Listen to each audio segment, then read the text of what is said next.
শক্তিমত্তার বিচারে কে এগিয়ে, ফ্রান্স নাকি ব্রাজিল? কাদের স্কোয়াড বেশি শক্তিশালী, ফ্রান্সের নাকি ব্রাজিলের? বর্তমানে ফ্রান্সে রয়েছেন রিয়াল মাদ্রিদের নাম্বার 10 কেলিয়ান এমবাপ্পে। অপরদিকে ব্রাজিলে রয়েছেন রিয়াল মাদ্রিদের নাম্বার 7 ভিনিসিয়াস জুনিয়র। তবে আজকে জানবো এদের দুই দলের স্কোয়াড থেকে কাদের স্কোয়াড বেশি শক্তিশালী। প্রথমে আসি এদের গোলকিপার পজিশনে। ব্রাজিলের কাছে গোলকিপার হিসেবে আছেন এলিসন বেকার, এডারসন মোরায়েস, বেন্তো, লুকাস পেরি। অপরদিকে ফ্রান্সের কাছে গোলকিপার হিসেবে আছেন মাইক মাইগনান, লুকাস সাবেলিয়ার, ব্রিস সাম্বা। এদের দুই দলের গোলকিপার পজিশন থেকে ব্রাজিলিয়ান গোলকিপাররাই এগিয়ে থাকবেন। এবার আসি এদের ডিফেন্স লাইন পজিশনে। ডিফেন্স লাইনে ফ্রান্সের কাছে আছে William Saliba, Ibrahima Konate, Dayot Upamecano, Leny Yoro, Alex Disasi, Lenglet, Jules Kounde, Malo Gusto, Theo Hernandez, Lucas Digne, Lucas Hernandez. অপরদিকে ডিফেন্স লাইনে ব্রাজিলের কাছে আছে Gabriel Magalhaes, Marquinhos, Lucas Beraldo, Murillo, Eder Militao, Alexsandro Ribeiro, Vanderson, Wesley, Alexsandro, Carlos Augusto. এদের দুই দলের defence line position থেকে ফ্রান্সের ডিফেন্স লাইন এগিয়ে থাকবেন। বর্তমান বিশ্বে আধুনিক ফুটবলে সেন্টার ব্যাকের পাশাপাশি ডিফেন্স লাইন ঠিক রাখার জন্য ফুল ব্যাকের অনেক গুরুত্ব।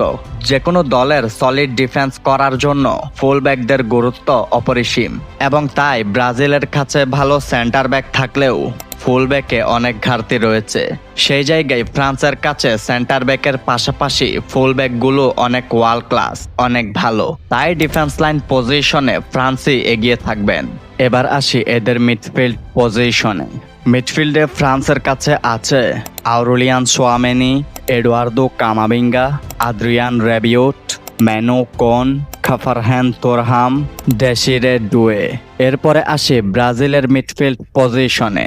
Casemiro, Bruno Guimaraes, Andreas Pereira, Joelinton, Andre Santos, Gerson, Lucas Paqueta, Ederson.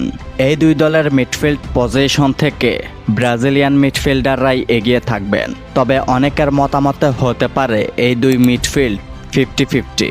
আমার মতে আমি ব্রাজিলের মিডফিল্ডারদের এগিয়ে রাখছি।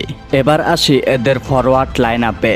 ফরওয়ার্ড লাইন আপে ফ্রান্সের কাছে রয়েছে Ousmane Dembele, Kylian Mbappe, Michael Olise, Rayan Cherki, Bradley Barcola, Marcus Thuram, Kolo Muani. অপরদিকে ব্রাজিলের ফরওয়ার্ড লাইন আপে রয়েছে Vinicius Junior, Rodrygo, Gabriel Martinelli, Raphinha Dias, Estevao Willian, Richarlison, Joao Pedro, Matheus Cunha, Neymar Junior. এই দুই দলের forward line up থেকে ফ্রান্সের ফরওয়ার্ডরাই এগিয়ে থাকবেন। বর্তমান ফর্ম বিবেচনায় ফরাসি ফরওয়ার্ডরা অনেক এগিয়ে, তবে ব্রাজিলের কাছেও ভালো ভালো ফরওয়ার্ড রয়েছেন। সমস্যা হচ্ছে তারা ক্লাবে ভালো খেলে, কিন্তু ব্রাজিল দলে আসলে তেমন ভালো করতে পারে না।